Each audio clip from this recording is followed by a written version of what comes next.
Sir full busy life, బాగా ఒళ్ళు నొప్పులు, కాళ్ళు నొప్పులు, ఎక్సర్సైజ్ చేయడానికి టైం ఉండదు, సరిగ్గా ఫుడ్ తీసుకోవడానికి టైం ఉండదు. మా ప్రేక్షకులకి మేబీ బహుశా నేను కూడా అందులో ఉంటాను, మమ్మల్ని అంటావు నువ్వు తింటావు అని నన్ను తిట్టుకుంటారు. సో మాకు మీరు మీ నాటు వైద్యం ద్వారా ఇచ్చే చిట్కాలతో మా నడు నొప్పులు, ముఖ్యంగా కాళ్ళ నొప్పులు, మోకాళ్ళ నొప్పులు ఉన్నాయి, ఆపరేషన్ దాకా కూడా వెళ్ళే పరిస్థితులు వచ్చిన వాళ్ళు కూడా ఉన్నారు. మరి మీరు ఎటువంటి చిట్కాలతో మాకున్న సమస్యని తొలగిస్తారు? కానీ ఇక్కడ శరీరానికి వ్యాయామం లేదు ఫస్ట్ ఆఫ్ ఆల్. రెండవది సరైన ఆహారం తీసుకుంటున్నారు, బాడీలో గ్రీసింగ్ ఉత్పత్తి కావట్లేదు. అంటే జిగురు పదార్థం. బండ్ల కన్నా గ్రీస్ కొడతారు కదండి, బేరింగ్ ఫ్రీగా కాదు. ఇక్కడ బేరింగ్లు, ఇవే బేరింగ్లు. ఈ బేరింగ్ ఫ్రీగా ఎందుకు కాలేకపోతుంది? వాతం పెరిగింది బాడీలో. సరే, ఏది కొలబడిపోయిందో ఈ నొప్పులు పోవాలా, ఏం చేయాలా అని సబ్జెక్ట్. దీనికోసం ఏం చేయాలంటే మహాబీర విత్తనాలు తెచ్చి మిక్సీలో కొట్టాల.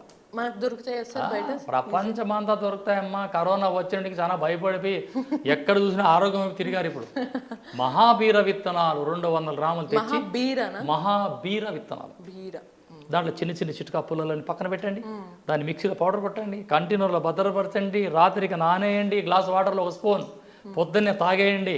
డైరెక్ట్ ముఖం కడిగిన తర్వాత డైరెక్ట్ తాగండి పరగడుపున. ఉదయం నానేసి రాత్రి నానేసి ఉదయం, ఇవి చేస్తూ 4 గంటల టైంలో, మధ్యాహ్నం 4-3 గంటల ప్రాంతంలో ఒక 3 లేక 4 టీ స్పూన్లు అవిసె గింజలు నమిలి తినాలా. పచ్చి బెండకాయలు తినాలా, 2-3. సార్ అంటే ఇలా అడుగుతున్నా అని అడగచ్చు, మేబీ బహుశా ఈ సమస్య బయటికి చెప్పలేకపోవచ్చు. కొంతమంది కొద్దిగా ఏజ్ రీత్యా పళ్ళు లేక నవలేని వాళ్ళు ఉంటారు. పౌడర్ చేసేది ఇక్కడ. ఓకే, పౌడర్ చేసుకొని చక్కగా మింగేలా, లేకపోతే మళ్ళీ ఏదైనా పాలు నీళ్ళల్లో మింగాలంటారా? పాలలో కలుపుకొని తాగేయచ్చు. మహాబీర విత్తనాలు ఏ విధంగా పౌడర్ చేసి రాత్రి నానేయడం, ఉదయం నానే సాయంత్రం అలవాటు చేసుకున్నామో, మధ్యాహ్నం కూడా అంతే.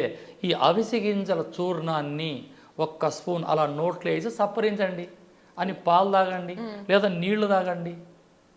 ఇది రక్తంలో కలిసి గ్రీసింగ్ పెంచడంలో మహోన్నత స్థానం.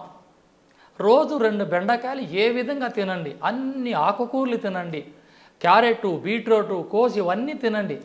ఇవి తినకనే ఈ రోగాలు వస్తాండి. జఠరాగ్ని పెంచే ఆహారాలు, మసాలాలు, బిర్యానీలు ఇవి పక్కన పెట్టండి. ఈ చికెన్ అస్సలు తినకండి, వచ్చేదే దీంతో రోగం. సార్ మరి వీటిని వాడిన వెంటనే వాళ్ళు మెడికేషన్స్ ఎప్పటికీ కొంతమంది తీవ్ర స్థాయిలో ఇబ్బందుల నుండి ఆపరేషన్స్ దాకా వెళ్ళే వాళ్ళు ఉండొచ్చు, అది కాళ్ళకి వీటికి. మరి వాళ్ళు ఈ పర్టికులర్ మీరు వాడే చిట్కా వాడటంతో మెడిసిన్స్ వాడటం ఆపేయాలా, కంటిన్యూ చేయాలా? ఆపేయచ్చు. ఇప్పుడు ఇంటర్నల్గా చెప్పినా అప్లై చెప్తా, లోపలికి చెప్పానమ్మా, ఇంటర్నల్గా చెప్పా. ఇప్పుడు పైపూతకి ఏం చేయాలి మనం? స్వచ్ఛమైన నువ్వుల నూనె లేదా ఆముదం, అందులో ఏం చేయాలా? 1 గుప్పుడు మిరియాలు, 1 గుప్పుడు వెల్లిపాయలు దంచండి, కచ్చా పచ్చగా దంచి అందులో వేయండి, బాగా మరిగించండి. అవి మాడే తరుణంలో దాన్ని వడబోసుకొని దాన్ని మోకాలకు తిక్కడం అలవాటు చేయండి. ఇక్కడ ఈ గ్రీసింగ్ వల్ల ఈ సెక్షన్ టైట్ అయిపోయి ఉంటుంది, ఇది లూజ్ అయిపోతుంది. ఇంటర్నల్గా చెప్పాను, అప్లై చెప్పాను. ఈ రెండిటి చేయక ముందు ఇంకొక పని చేయాలా, మల విసర్జన కోసం ఏదైనా తీసుకోవాలా. బాగా మోషన్స్ అయిపోయి, బాగా మోషన్స్ కావాలమ్మా. ఎందుకు సార్ దానికి కారణం? ఎందుకంటే రక్తం శుద్ధి కావాలా ఫస్ట్. ఈ పొట్టలో ఉన్న వేడి, వాతము, మేహము మలద్వారం ద్వారా బయటికి వచ్చేస్తే ఆ తర్వాత మీరు ఏ ఔషధం తీసుకున్నా అద్భుతంగా పనిచేస్తుంది. సార్ మరి ఇప్పుడు మోషన్ ఫ్రీ అవ్వడానికి మళ్ళీ మందులు అని వాడకుండా న్యాచురల్గా ఫ్రీగా మొత్తం దంచి కొట్టాలి అని, సునామకి చూర్ణం ఉంది కదండి, అమ్మలాంటి సునామకి చూర్ణం కొట్లో దొరికేస్తుంది.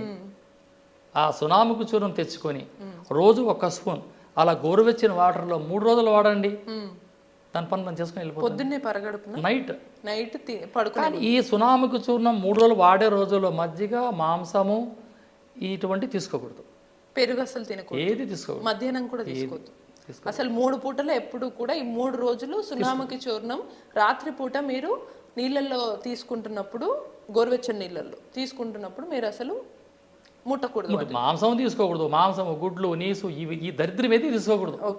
పక్కన పెట్టేసి 3 రోజులు ప్రశాంతంగా ఇంట్లో పప్పు అన్నం రసం తినుకుంటూ ఇది వాడామంటే మల విసర్జన సాఫీగా జరిగిన తర్వాత ఆటికే మీకు సగం వెళ్ళిపోతుంది. అంటే 3 రోజులు అవి ఆ ప్రాసెస్ అయిన తర్వాత మీరు చెప్పినటువంటి రెమెడీ పాటించాలి. రాత్రిపూట పొడిని నానపెట్టి పొద్దున కల్లా తాగాలి. మహాబీర విత్తనాలు మిక్సీలో పౌడర్ చేసి ఒక వాటర్లో ఒక నార్మల్ వాటర్లో 2 స్పూన్లు వేసి ఏదైనా ప్లేట్ మూసి పెట్టండి. ముఖం కడగానే పొద్దున తాగేస్తాను అంటే మళ్ళీ వేసి పెట్టండి నైట్. మళ్ళీ నైట్ తిన్న తర్వాత సార్ రాత్రి భోజనం చేసిన నైట్ చేసిన తర్వాత ఉదయం 2 స్పూన్లు రాత్రి 2 స్పూన్లు చేస్తూ మధ్యాహ్నం 3 గంటల ప్రాంతంలో 2 టీ స్పూన్ల అవిసె గింజలు తినచ్చు. పళ్ళు లేని వాళ్ళు పౌడర్ చేసి వాటర్లో కలుపుకొని తాగేసేయచ్చు, లేదా చప్పరించి తర్వాత పాలు తాగేయచ్చు. అంతే. ఇది ఎన్ని రోజుల వరకు వాడాలి? 90 రోజుల చిట్కా ఇది. 90 రోజులు ఆపరేషన్ లేకుండా ₹1 ఖర్చు కాకుండా 90 రోజులు ఇది వాడితే ఖచ్చితంగా ఆపరేషన్ దాకా వెళ్ళిన వాళ్ళైనా ఎటువంటి వాళ్ళకైనా. ఇప్పుడు వాళ్ళు ఏమంటారు, వెమకులు అరిగినాయి అరగడం ఛాన్స్ ఉండదమ్మా. ఈ ఎమకి మధ్యలో లేయర్ ఆ జిగురు వెళ్ళిపోయి అలా కూర్చొని అది పెయిన్ వస్తుంది అన్నమాట, అది వాపు వస్తుంది. ఈ స్వెల్లింగ్ పోవాలంటే పైపూతకి చెప్పాను, ఇంటర్నల్గా చెప్పాను, మల విసర్జన ఈ 3 చేసుకుంటే ఆటోమేటిక్గా మీరు మామూలుగా ఎదురు. నా అనుభవం, నా దగ్గర చాలామంది వచ్చారు. రెండవది ఈ మోకాళ్ళు నడుమునికి భాగం చిన్నగా ఉండి ఇక్కడ నీకు పెద్దగా ఉంటుంది, పొట్ట ఇంత పెద్దగా అయిపోయింది. సింగిల్ ప్యాక్, అది 6 ప్యాక్ కాదు. ఎప్పుడైతే ఈ సింగిల్ ప్యాక్ వచ్చేస్తుందో ఈ బిల్డింగ్ పెద్దగా అయినప్పుడు పిల్లర్లు వీక్ అవుతాయి. అప్పుడే వస్తా ఉన్నాయి ఈ మోకాళ్ళ నొప్పులు. పుట్ట తగ్గడానికి గోరువెచ్చనిగా నీళ్లు తాగాల, ఇలా ఎనుక వంగాల రోజు 10 నిమిషాలు, ఆటోమేటిక్గా మీరు తగ్గిపోతారు. Okay okay. గోరువెచ్చని నీళ్ళు పరగడుపుని తాగేసి కాసేపు వెనక్కి వంగడం అలవాటు చేసుకుంటే ఈ ఫ్యాట్ అంతా కరుగుతుంది. అంటే స్టమక్ మొత్తంలో ఫ్లాట్ అయిపోతుంది. దానికి చాలా ఆయుర్వేద చిట్కాలు ఉన్నాయి, సింపుల్ చిట్కాలు ఉన్నాయి. ఆ నూనె తయారు చేయడం, ఆ పొట్టకి ఈ పిరుదులకి తొడలకి బాగా మర్దన చేస్తే ఆటోమేటిక్గా సన్నగైపోతారు. ఆ చెమట రూపంలో మనం ఎలాగో దానికి వీడియో కూడా చేశాం కాబట్టి ఈ ఒబేసిటీ కానీ బరువు పెరిగిన వాళ్ళకి తగ్గడానికి చక్కగా ఆ రెమెడీస్ వాడుతూ మళ్ళీ మీరు చెప్పినట్టు గోరువెచ్చని నీళ్ళు తాగి వెనక్కి వంగితే పొట్ట తగ్గుతుంది. దాని తర్వాత మోకాళ్ళ నొప్పులకి ఎటువంటి చిట్కాలో మీరు చక్కగా చెప్పారు. సో చూసారు కదా, మోకాళ్ళ చిట్కాకి ఇంత అద్భుతమైన రెమెడీ మనం మేబీ బహుశా ఎప్పుడు చూసుండము. మళ్ళీ కేఎస్ రసూల్ సర్జీ గురూజీ చెప్పినటువంటి నాటు వైద్య చిట్కాలు ఎంత ప్రభావితం అవుతాయంటే మనము ఖచ్చితంగా ఆపరేషన్ దాకా వెళ్ళే ఎటువంటి సమస్య అయినా సరే వెళ్ళే పని లేకుండా ఇంట్లోనే మన వంట ప్రాంతాన్ని, వంట చేసుకునే కిచెన్ని వైద్యశాలగా మార్చుకుంటే ఖచ్చితంగా మన సమస్యలన్నీ తగ్గిపోతాయి అన్నమాట. ఇటువంటి మరిన్ని టిప్స్ కోసం కీప్ వాచింగ్ ATV.